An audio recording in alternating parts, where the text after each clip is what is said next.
Olá, Felipe, bem-vindo, tudo bom? Tudo bom, Léo? Boa noite a todo Como mundo é que que está você assistindo está? a Boa gente. noite. Estamos já com 5 pessoas aqui online, incluindo Frutos de Union Achievement Amapá, sempre presente nas nossas lives. Bem-vindo, Tainá, bem-vindo de Amapá e Lucas Menezes. Daqui a pouco começa a aparecer mais gente. Ah, tá com o público entrando muito rápido, mais gente do que o normal. Normalmente as pessoas entram um pouquinho de atraso. Tainá, você parece que acertou a hora dessa vez.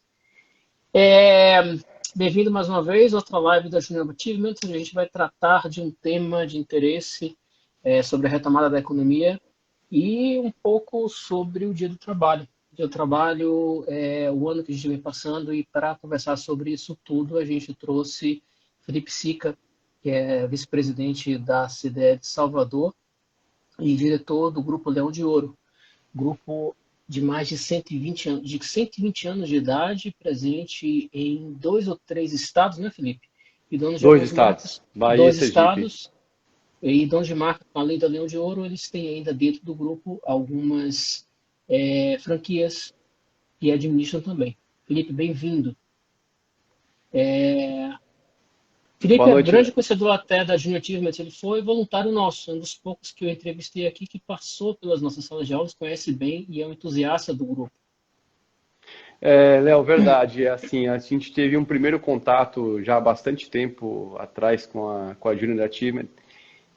Salvo engano, quando eu ainda estava à frente da CDL Jovem, deve ter sido em 2008, 2007, acho que o tempo passa muito rápido, né? Mas foi uma experiência bastante positiva. Eu sempre fui um grande entusiasta da Júnior. Acho que os valores que eles pretendem, difundem, são os valores compatíveis com os nossos valores, tanto do ponto de vista pessoal como de organização. E na época eu lembro que esse trabalho me impactou bastante. Eu tive um contato assim com as escolas públicas, né, com a educação pública, de fazer essa difusão desses trabalhos em escolas públicas. E para mim, óbvio, né, não poderia ser diferente. Foi um choque de saber de que forma era que nossos futuros, nossos jovens eram educados em escolas públicas. E eu vi ali a importância realmente do trabalho que a Júnior da Achievement faz, né? Não me lembro agora exatamente qual foi o programa que nós fizemos, mas eu lembro que era alguma coisa relacionada a empreendedorismo e foi muito interessante. Assim, a gente mostrou, na verdade, um mundo que os jovens, infelizmente, dificilmente têm acesso, né? Empreendedorismo para eles é igual falar chinês, né?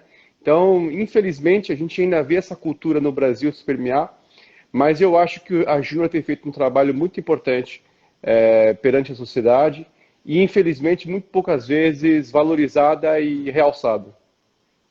Realmente, a gente vem tendo, nós temos tido nos últimos anos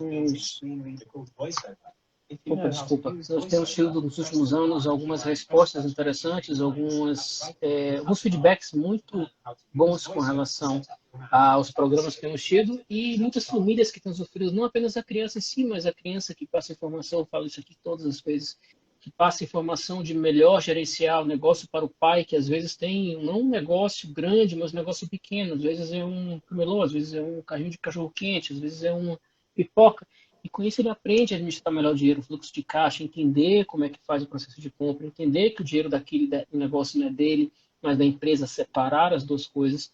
E a partir daí começa a crescer e aumentar proporcionalmente o lucro e o negócio também, contratando mais gente, etc. e tal. Entender o que é um MEI, entender que ele pode se formalizar e não ficar na informalidade. Enfim, é um trabalho bem de formiguinha que a gente vem fazendo há anos, mas que vem surtindo grandes efeitos. Depois até para agradecer a você a participação com o nosso voluntário e convidar a todos que tenham interesse a entrar em contato também com a Tainan. Eu vou repetir isso no final, só aproveitei a deixa. Tainan, através do próprio Instagram da Jabaia, para ela deixá-los mais a par de como funciona o processo de voluntariado. Mas, Felipe, vamos lá. Já estamos com 8, 9 pessoas aqui, uma quantidade interessante. Tainan me havia comentado que que tínhamos articulado com você o tema sobre o papel do varejo na retomada. Vocês, o Grupo Leão de Ouro, mais de 100 anos de casa, passaram por crises e mais crises, criaram a primeira loja em 1904, eu imagino, pelo que eu converso com vocês, que a memória siga viva ainda do passado, dos primórdios, da primeira loja. Passaram por guerra mundial, passaram pela crise de 29, pela crise dos anos 70, passaram por crise do petróleo, passaram por crise dos anos 80, pelo problema que foi gravíssimo na época de Sarney, pelo confisco de Collor, e mantiveram a posição, cresceram, se expandiram, diversificaram os produtos, entraram por outros vieses. É sabido, quer dizer, algumas pessoas não sabem, mas a maioria sabe que o grande empregador do Brasil hoje não são as multinacionais, as grandes empresas, mas as pequenas e médias empresas, notadamente o comércio e serviço, que responde só em Salvador por 90% e ao redor de 80 e pouco do PIB. Na Bahia, o número cai um pouco para 70%, mas que ainda é considerável. E no Brasil, fica ao redor de 60 e pouco por cento. Como é que você vê o impacto da crise que a gente vem passando, do Covid, fazendo um contraponto com o que a Leão de Ouro enfrentou no passado longínquo e no passado menos longínquo, nos anos 90 e 80, no tocante a tanto a geração da economia, a geração de emprego e a melhora das vendas das lojas. Ô, Léo, primeiro eu agradeço aí a sua lembrança em relação ao Grupo Leão de Ouro. Assim, isso é uma história que deixa a gente bastante feliz, porque a Leão de Ouro talvez esteja naquela categoria dos 5% que o Sebrae costuma muito dizer que sobrevivem após 5 anos, né? Então, acho que talvez a gente tenha que colocar mais uma categoria das empresas que sobreviveram 100 anos, como você bem lembrou. Essa história, né, ela sempre ajuda muito, né, a passar mensagens positivas para aquelas pessoas que estão iniciando o empreendedorismo agora. De fato, talvez não exista alguns precedentes aqui de muitas empresas que tenham sobrevivido há tanto tempo. Acho que, primeiro, isso é fruto de muito esforço, de muito trabalho, de todas as pessoas que passaram pela empresa. Também é o retrato do que é o empreendedor brasileiro, né? Que ele é o tempo todo ele levando, carregando dificuldades nas costas, mas sempre acreditando no futuro melhor. E eu acho que é isso que faz com que a empresa até hoje esteja viva, né? Que é o acreditar no nosso país, acreditar no nosso varejo, né? E se não fosse assim, até hoje a gente não estaria atuando, né? Eu acho, assim, também importante falar, eu acho que, assim, infelizmente, muitas vezes o varejo ele não é considerado como um segmento que realmente é importante como que ele representa, né? Eu não sei se você se lembra, mas uma das feiras da NRF em Nova York que a gente teve, não sei se você estava naquela época, mas eu lembro muito bem, acho que foi 2013, 2014, ressaltando a importância do varejo no sentido de ser um polo que atrai jovens, né, pessoas que estão iniciando suas carreiras, né? E o varejo tem essa particularidade, né? Normalmente as pessoas começam a trabalhar, seu primeiro emprego normalmente é o varejo. Nos Estados Unidos é muito comum, né? Você pega aquele jovem que acaba de ou se formar ou está precisando até ajudar na renda familiar e ele acaba indo procurar um emprego no McDonald's ou alguma coisa do tipo, né? Isso no Brasil também acontece, né? De uma forma similar, só que infelizmente essas carreiras elas não são valorizadas como se deve, né? Hoje, só para vocês terem uma ideia, Salvador tem mais de 10 mil pessoas, 10 mil lojas, né, em funcionamento, com quase 120 mil pessoas empregadas, né? Então eu acho que o varejo, aí já fazendo um paralelo com o cenário atual que nós estamos vivendo, eu acho que o varejo vai ser ainda mais importante nessa retomada da economia, né? Eu acho que se a gente conseguir evitar o fechamento de mais lojas, né, e começar a ter um retorno à normalidade da atividade econômica, eu acho que o varejo vai cumprir essa função fundamental, que é gerar renda na nossa cidade, que é uma cidade onde, infelizmente, nós somos praticamente aí campeões nacionais de desemprego, né? Então, eu acredito que o poder público precisa olhar com mais carinho, né, a situação do nosso segmento, né, para que a gente possa contribuir com a sociedade, gerando mais empregos e gerando renda para a cidade. Uma coisa que eu realmente nunca consegui entender. Por que às vezes, a impressão que dá é que muitos dos dirigentes do setor público acabam vendo o varejo como o terceiro na escala de geração de emprego e renda, quando o impacto de empregabilidade e de geração é muito alto, é absurdamente alto. São os números que eu falei anteriormente. Agora, você falou uma coisa interessante. O varejo, de fato, muitas vezes é o primeiro emprego de muitas pessoas, onde as pessoas começam, iniciam as atividades, onde as pessoas aprendem a lidar com a responsabilidade, com a disciplina e com tudo mais.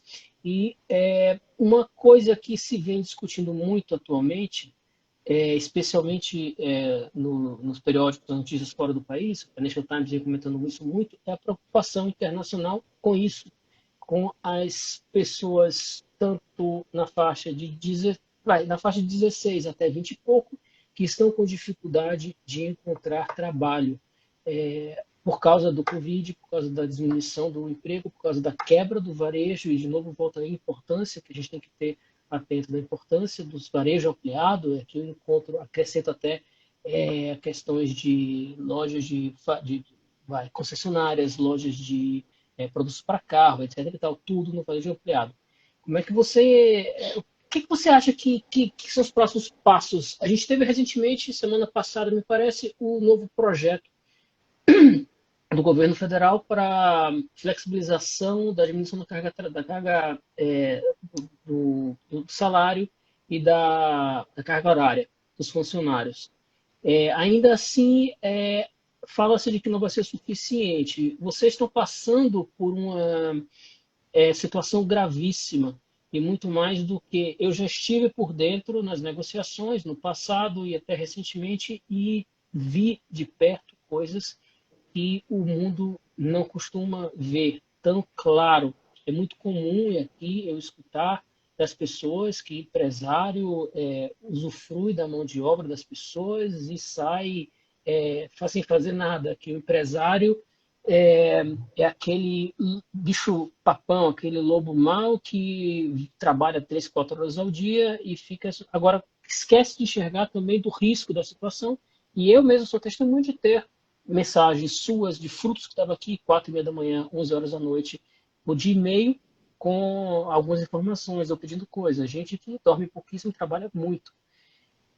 Como é que você vê que vai haver essa migração dessa mentalidade para enxergar melhor como no varejo, e como será a relação do emprego daqui em diante? Vocês precisam de gente qualificada para vender, o mercado precisa de gente nova trabalhando para ocupar o espaço, e fica essa dicotomia, esse paradigma, esse paradoxo estranho aí de o jovem precisa de experiência para trabalhar, mas não tem experiência porque ninguém trabalha e ninguém emprega. Olha, infelizmente esse é um debate que eu acho que está um pouco poluído hoje em dia, né? Essa questão, a forma como o empreendedor ele é enxergado no Brasil, né? Ele muitas vezes ele é mal comparado a grandes empresários, que são a grande minoria, né, hoje no nosso país. Então, no país você tem talvez 10, 15 grandes empresas, e talvez você que é do Sebrae sabe melhor do que eu, mas deve ter aí 95, 97% das empresas no Brasil são PME, né? São pequenas e médias empresas, se não for empresas micro, né?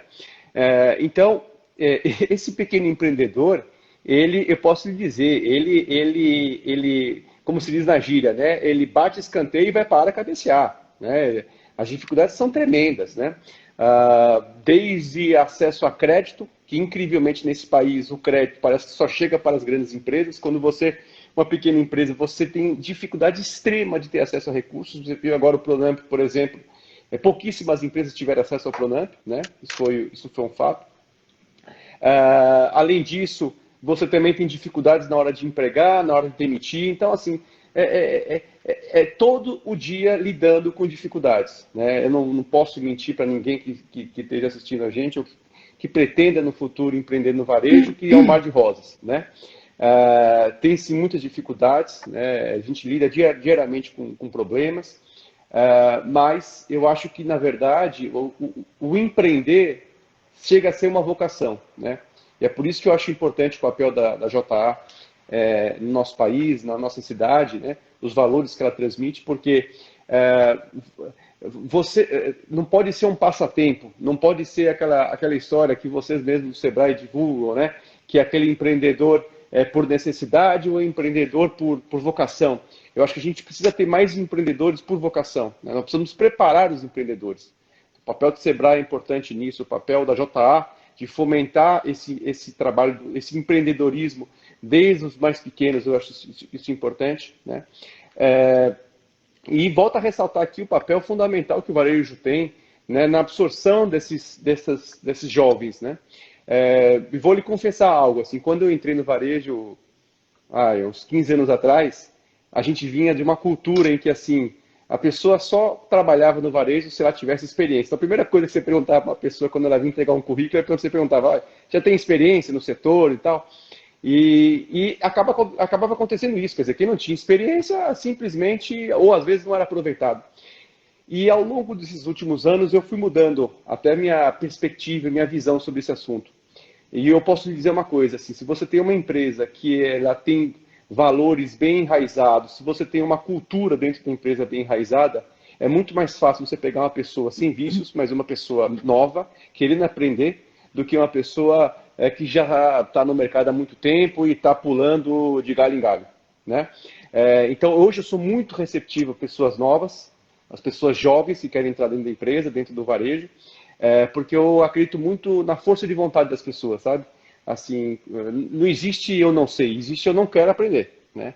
Sim. Então eu acredito que você, dentro do varejo, você tem uma imensa possibilidade de crescimento profissional, crescimento do ponto de vista pessoal, etc. Eu tenho pessoas que trabalham com a gente, começaram como caixa e hoje são supervisores de loja, né? Então cresceram bastante, cresceram junto conosco, né? Então a gente tem uma série de exemplos aí que é possível, sim, dentro do varejo, né? Dentro desse segmento, você ter sucesso na sua carreira, né? Eu acho que é muito importante que a gente leve adiante essa mensagem, né? Infelizmente, às vezes você vê assim, a pessoa falar, não, eu sou um vendedor de loja, eu sou um consultor e tal. Chega a ser até, a pessoa tem até vergonha, às vezes, de falar, né, que foi vendedor. E eu acho que não, eu acho que você tem uma bela carreira que você pode fazer hoje dentro do varejo, né? E volto a dizer, eu acho que o varejo, ele vai ser o segmento mais importante nessa retomada, né? Porque é o segmento que mais emprega, né? Infelizmente, ele não é enxergado dessa forma, como você mesmo disse, né?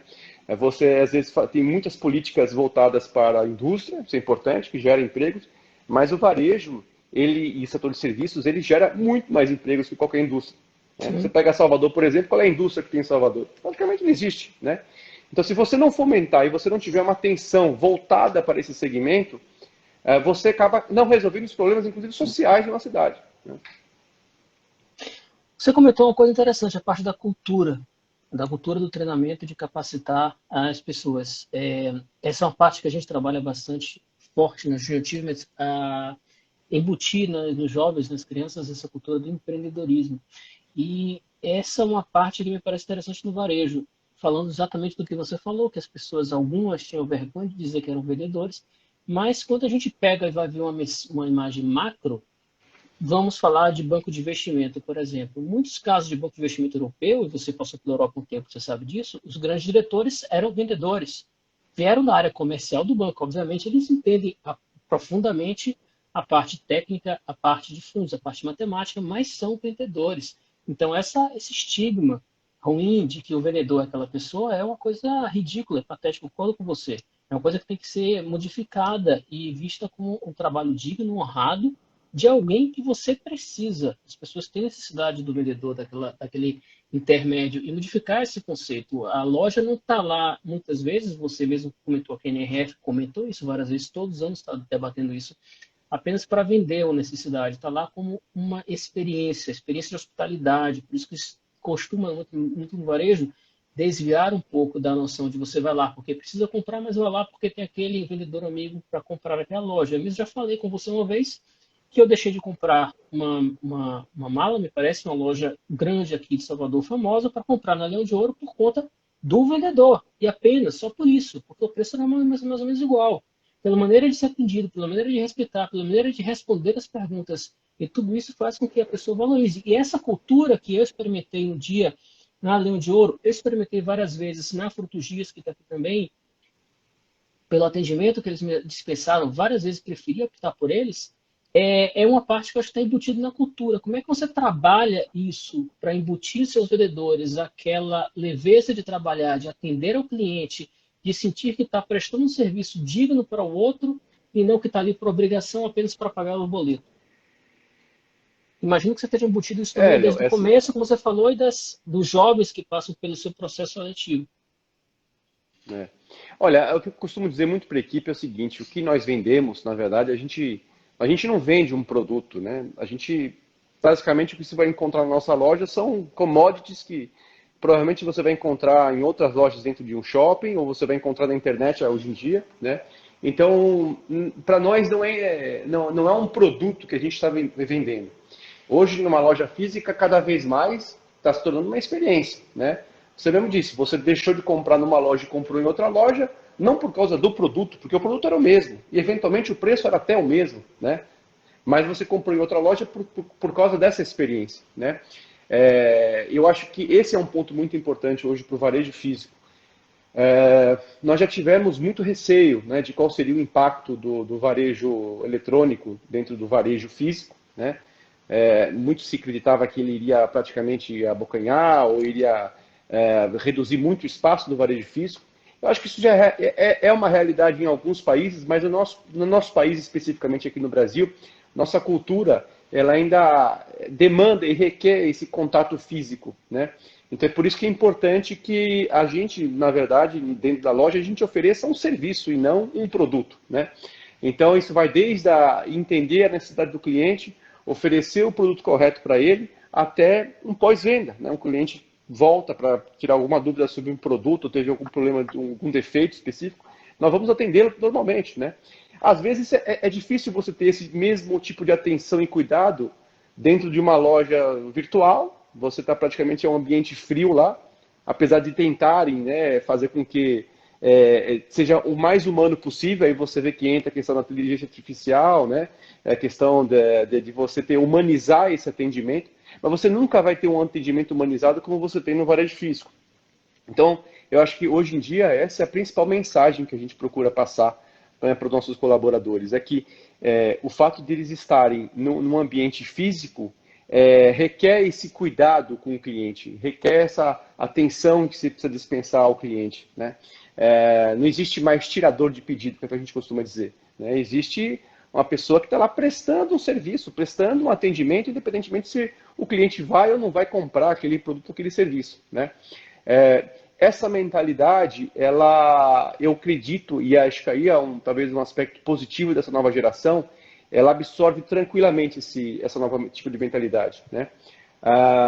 Isso é um pouco mais difícil nos profissionais mais antigos e mais experientes, mas eu acho que essa nova geração de profissionais que estão chegando no varejo, eles já encaram isso como uma realidade. Não existe mais essa barreira de o físico versus o digital. Para eles é tudo a mesma coisa, né? Então, cada vez mais a gente vai ver essa integração. Omnicanalidade, né? Exatamente, né? Nós vamos ver essa integração acontecendo de forma real time, né? Normalmente, e não vai existir mais esse conflito entre canais, né? É isso que eu acredito. E eu acho que essa nova geração de profissionais que estão entrando no varejo já estão bem acostumadas com isso. Claro que aí vai entrar a cultura, como a gente falou, de cada empresa, né, de como é que vai absorver isso, né? Nós, ainda por decisões estratégicas nossas, nós ainda não estamos atuando no canal online, né, por algumas razões estratégicas, mas eu acredito que no futuro isso vai acontecer de alguma forma, né? Então, acho que está todo mundo ainda um pouco tateando ainda, de que forma vai ser sua presença, né? O Uhum. digital, no físico, e eu acho que conosco entrando é diferente. Com exceção da 8 Baby, que decidiu chutar a barraca mesmo. Ele é corajoso. Nosso amigo Bruno E começou antes de todo mundo. optou. Exato. É um visionário. A gente Me espera diz que dê uma coisa, sucesso. é, você acha que está tendo uma profissionalização maior do varejo no Brasil, como aconteceu na Europa e Estados Unidos, especialmente Estados Unidos, talvez? Tanto dos funcionários quanto das empresas e lojas? Eu estou vendo muito aqui aparecendo o que eles chamam de banco de franquias, que são basicamente fundos que compram lojas e compartilham a loja em várias pessoas. Você fica investindo e tem um retorno do seu investimento. Eu estou vendo grupos maiores pagando lojas menores, eu estou vendo lojistas se especializando cada vez mais, virando de, como você falou, muitos casos de que chega como vendedor e acaba virando supervisor de 2, 3, 4 lojas, mas de um profissionalismo tremendo, que vai estudar cada vez mais para melhorar, não fica acomodado achando que eu sei vender, vender é meu dom, e por isso não preciso aprender mais. Está Eu acontecendo acho isso? assim, do ponto de vista da carreira no varejo, e eu acho que isso é bastante positivo para o varejo, você vê cada vez mais cursos sendo oferecidos dentro do varejo, né? Há 15 anos atrás, quando eu iniciei no varejo, eu não conhecia praticamente nenhum curso específico de varejo. E hoje você vai em várias faculdades e já tem oferecido esses cursos ou tecnológicos, ou eventualmente até curso de graduação mesmo voltado para o varejo, como também mini cursos, né? O próprio Sebrae tem feito um papel muito importante nesse sentido, né? Então, acho que todas as instituições, assim como o Sebrae, elas sempre contribuem muito para a preparação do profissional para o varejo, né? Vejo que há sim mais uma profissionalização. Eu acho que antigamente a gente contratava profissionais para a área do varejo sem muito entender ou saber o que a gente queria, né? E eu acho que da nossa parte, tanto do empregador como da parte do própria pessoa que vem procurar um trabalho numa loja, ela já sabe mais ou menos o que se espera de um profissional dessa área. Provavelmente porque ela já teve algum contato com alguém ou com alguma instituição que passou essa informação para ela, né? Isso eu acho bastante positivo. Mas acho que a gente tem um longo caminho ainda para percorrer e volto a dizer aqui o trabalho fundamental que a JA tem feito, e é por isso que nós da CDL a gente é apoiador e bastante entusiastas do projeto, porque eu acho que isso aí começa desde de baixo. Não adianta você, depois que a pessoa entrou numa faculdade, ou sequer entrou, ou concluiu seu ensino médio, e começar a catequizar, né, aquela pessoa para os valores que a JA, por exemplo, quer difundir, né? Vamos modificar um pouco a conversa de um outro tema que você falou, mas que, como eu acredito que tem muito varejista aqui, é um tema que é pertinente. Não pertinente a varejista, mas também ao empreendedor. Não existe economia, não existe empreendedorismo sem crédito. Crédito é importantíssimo para o giro de qualquer economia. O mundo nunca teve tanto dinheiro estocado em banco como hoje. Os M5 dos Estados Unidos estão abarrotados, níveis nunca antes alcançados. No Brasil não está muito igual, mas também não está muito diferente. Mas ainda assim os bancos estão relutantes em emprestar o dinheiro por causa da crise do risco, por causa do problema de inadimplência, etc. E tal. Ainda assim, a gente teve acesso a alguns créditos fortes do governo federal, como o Pronamp, que você citou na semana passada, há um tempo atrás, que seria, em teoria, facilitado e dado direto para os lojistas, para os autônomos, etc. E tal. Esse dinheiro nunca chegou. Chegou para um ou outro, mas houve uma série de empecilhos. É uma briga constante que nós temos, que se chama, que eu tinha com vocês na CDL, quer dizer, defendendo a CDL, que tínhamos também, temos no Sebrae, de que os processos dos bancos federais, dos bancos públicos, digamos, não vou citar nome para não dar confusão depois, mas você sabe o que eu estou falando, que dizem que é facilitado, na verdade não é facilitado, necessitam de um projetista que cobra 10%, que aumenta o custo do dinheiro que já está alto, etc. E tal. Recentemente, o governo da Bahia liberou acesso a crédito facilitado, em teoria que custava 2 ponto alguma coisa por cento ao mês. Houve uma taxa de juros absurda para qualquer situação. E você falou do Pronam. Como é que está tendo esse giro na economia atualmente? E acredito que seja um dos grandes problemas no quesito demissão atualmente, no alto índice de perda de emprego na Bahia. Nós somos o número 1 do país hoje. O crédito não chega, vocês não têm fôlego, não conseguem respirar, não conseguem fechar a loja porque está com a loja com pendências. Como é que está sendo essa relação do varejo? Aí eu não estou falando do Leão de Ouro, estou falando com o Felipe Sica, diretor da CDL Salvador e representante da Associação de Lojistas de Shopping Center, para explicar como é que está essa relação sufocante de vocês com o crédito, com o governo, na situação que se avizinha. Olha, o crédito eu vejo que vai assim, fundamental para esse momento de retomada, né? Não só para trazer mais musculatura para as empresas atravessar esse momento turbulento que nós estamos tendo, com pressões de custos indo tudo quanto é lado, né? Com fechamentos, reaberturas, fechamentos novamente, né? E também para fomentar novos negócios no varejo, né? Mas eu acho que já foi mais difícil o acesso a crédito, tá? Isso aí é preciso reconhecer. A gente tinha um nível de concentração bancária extremo no Brasil, onde praticamente era um oligopólio. Eu acho que isso tem mudado, né? O segmento tem mudado bastante, principalmente com a entrada dessas fintechs financeiras e tal. Ainda acho que é muito incipiente, eu acho que ainda precisa de alguma desregulamentação por parte do poder público, né? Mas o fato é que, como eu disse a você mais cedo, assim, o acesso ao crédito, apesar de ter melhorado, ele ainda continua muito difícil, tá? Às vezes são medidas pontuais que você faz e você consegue resolver um caso aqui, outro caso ali, mas assim, infelizmente, a gente precisa reconhecer que nesse quesito ainda há muito trabalho a ser feito por parte do poder público, né? Acho que precisa de desregulamentação, como você falou, o acesso, não só, você precisa ter mais instituições participando desse negócio, como ele precisa ser mais simples, né? O processo precisa ser menos burocrático e mais simples.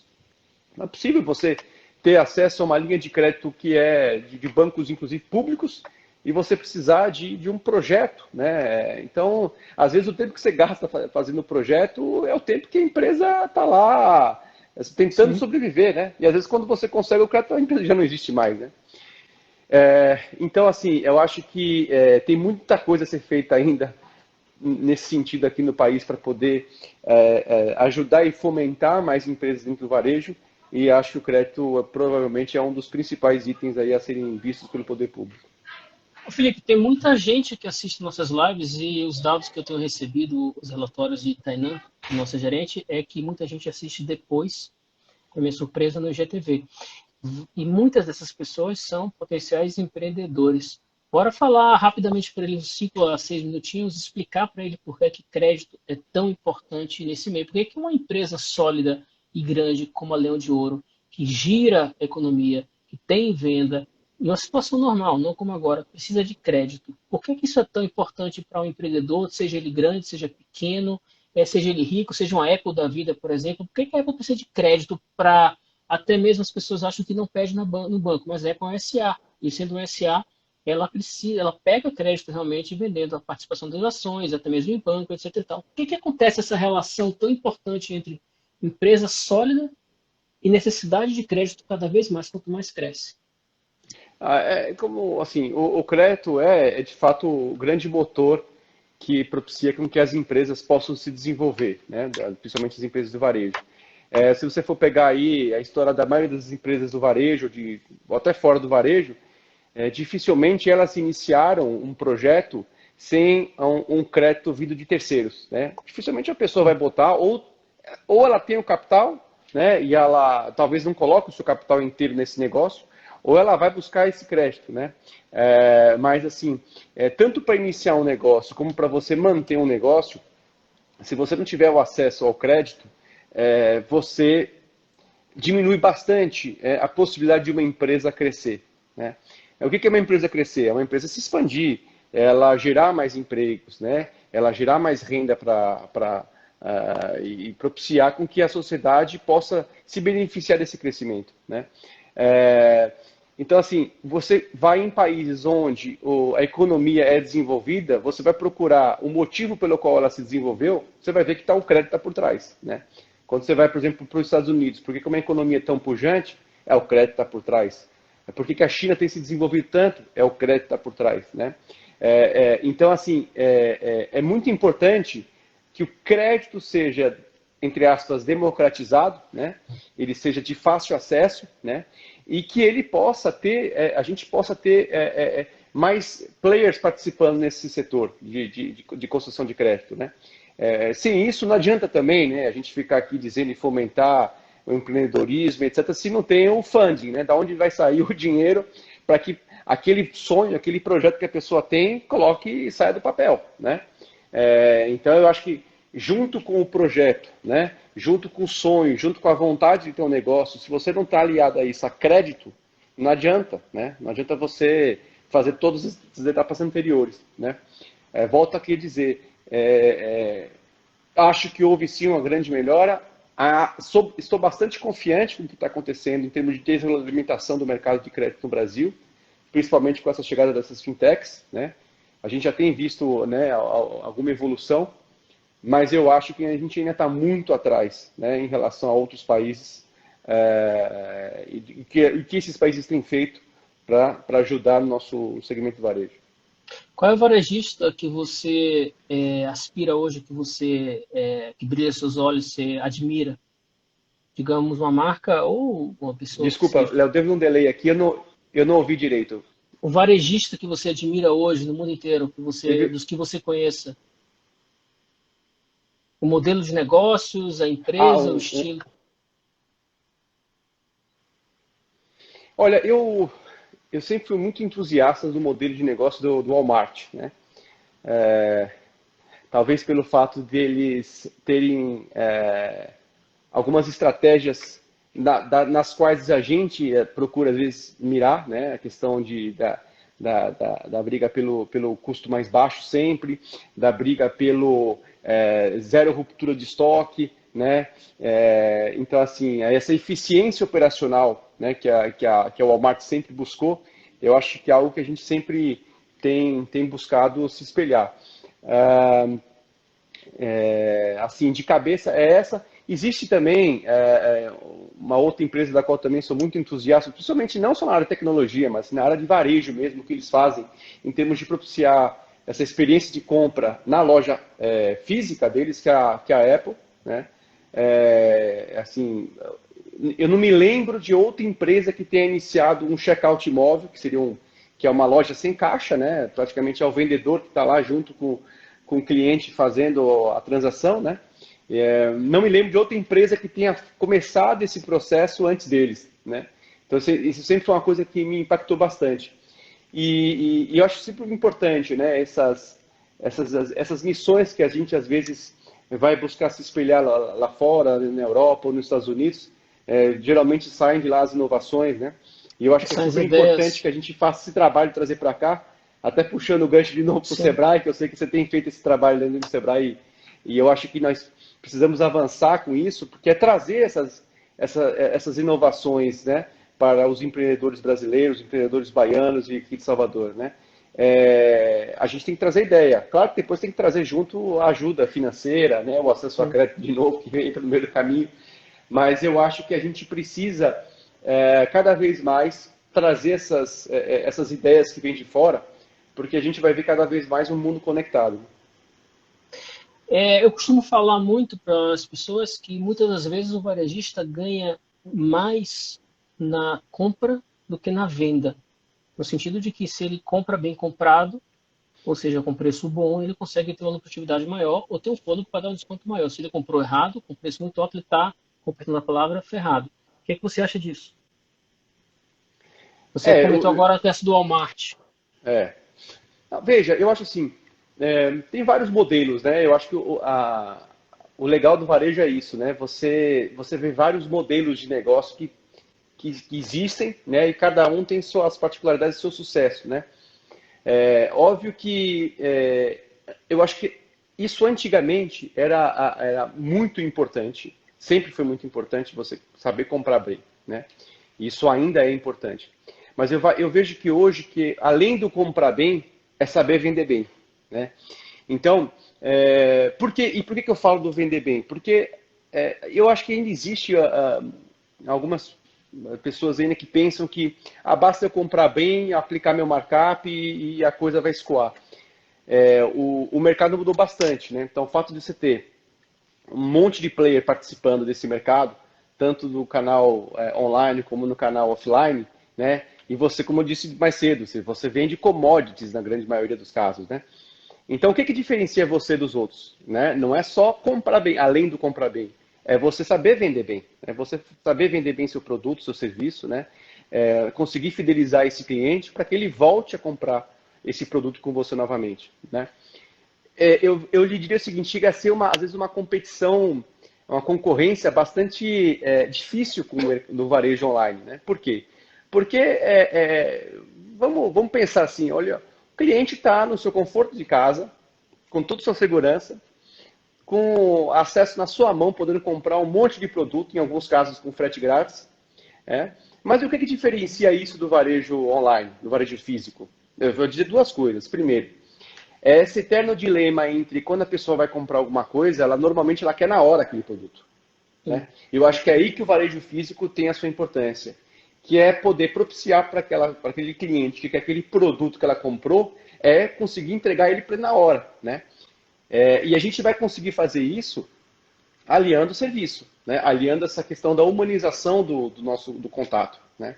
A humanização do atendimento. Né? Então, se a gente conseguir duas coisas, conseguir entregar na mesma hora que o cliente quer o produto e conseguir fazê-lo de uma forma humanizada, eu acho que a gente está cumprindo bem o nosso papel. Né? E eu acho que essa questão da humanização do atendimento, no momento em que a gente está vivendo agora, de dificuldade de contato físico, e as pessoas precisam dessa interação, o ser humano precisa de interação com outro ser humano, eu acho que o varejo, de novo, tem mais um papel a cumprir, né? Que é, digamos assim, preencher, em alguns casos, essa lacuna, né, de contato físico que as pessoas estão tendo.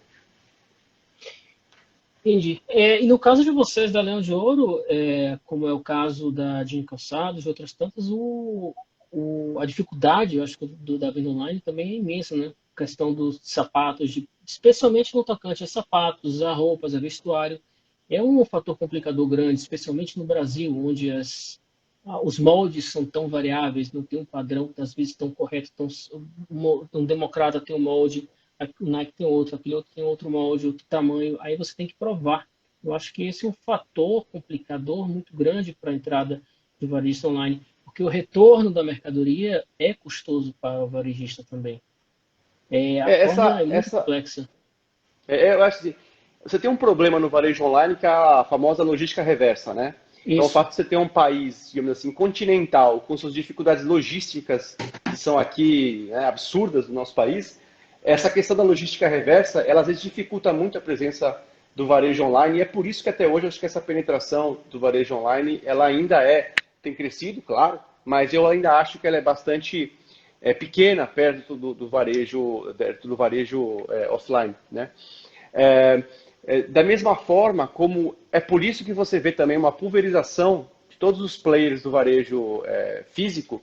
Por quê? Porque o fato do Brasil ser um país continental, com várias culturas entre cada regiões, permite com que você tenha players locais. Então, você pega, por exemplo, o segmento de calçados, né? Você não tem um player nacional, né, fisicamente, que atue em todo o território brasileiro. Você tem no online, você vai ter.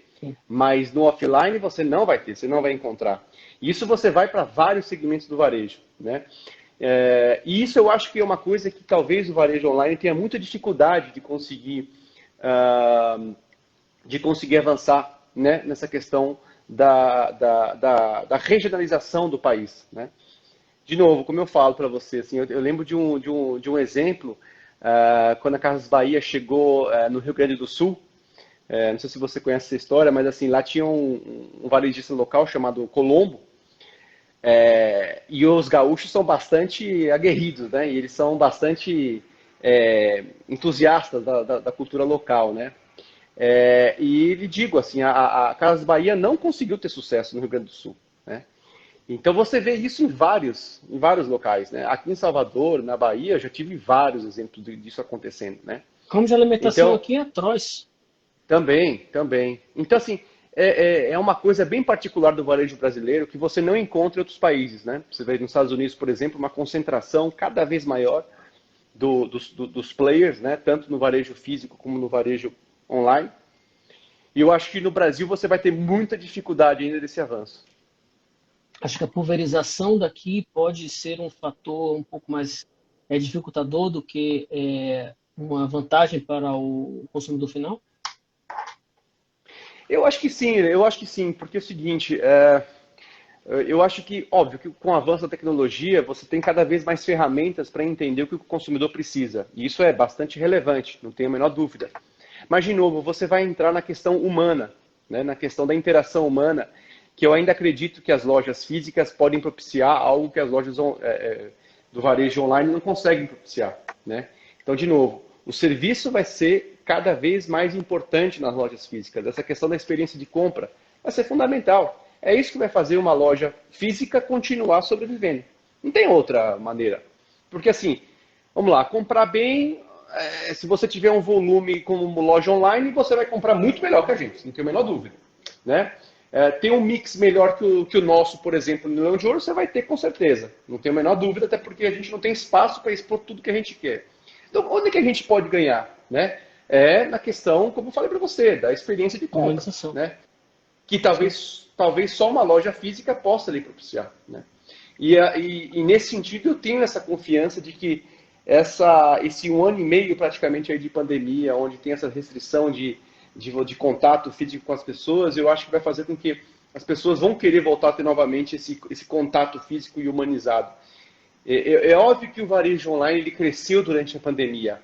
A grande pergunta é, ele vai continuar crescendo no mesmo ritmo ou a gente vai ver uma diminuição do ritmo? Será que ele cresceu por sobrevivência ou por tendência? Pois é uma discussão bastante que pode render horas de discussão aí, né? Mas eu acho que ele cresceu por uma fatia de mercado que não existia. Então, assim, lojas fecharam e ele ocupou o espaço. A questão é, ele vai continuar nesse ritmo de crescimento ou não? Eu ainda acredito que a gente ainda vai ver uma equalização de forças aí mais para frente, em que eu acho que a loja física ela tem essa possibilidade de entregar aquilo que a loja online não consegue entregar. Com certeza. Eu lembro de uma apresentação que eu fiz há um tempo atrás, retornando de uma das missões, fiz lá na CDL, que eu comentava isso, que achava interessante de que houve nos anos 90, mais ou menos, o boom das .com, das empresas online, e houve uma supervalorização do digital. Do digital, entenda, do computador, do robô, etc. e tal. Anos 2000, mais ou menos, seguiu essa tendência com o computador, temos que digitalizar a loja, temos que fazer tudo na loja, aí ficava uma loja fria. Enquanto hoje a gente tenta resgatar essa parte humana no mundo inteiro, e o Brasil nunca chegou a perder, por sorte nossa, nunca chegamos a criar uma loja 100% fria e toda eletrônica, mas sem perder um artificial, uma inteligência artificial por detrás, de uma forma discreta para entender o comportamento do consumidor. Ou seja, o back-office passa a ser um pouco mais informatizado, enquanto que o front-office, a venda em si, passa a buscar uma humanização um pouco mais sólida, que é o que a gente vai, na verdade, as pessoas estão loucas de trás de retornar a um café, a um restaurante, ver cara a cara as pessoas, não aguentam mais pedir comida em casa e tudo mais. A pergunta da franqueada, esqueci de comentar isso antes. Quem quiser fazer uma pergunta para Felipe, qualquer tema, não está valendo temas relativos a descontos na Leão de Ouro. E nem política. Nem desconto, nem política. Mas estamos aqui abertos para quem quiser fazer pergunta. Felipe, projeto Retomada. A gente está hoje, deve ter ao redor o quê? De 16 a 17% de vacinados no país. Acredito que seja mais ou menos isso, talvez um pouquinho mais, ou um pouquinho menos.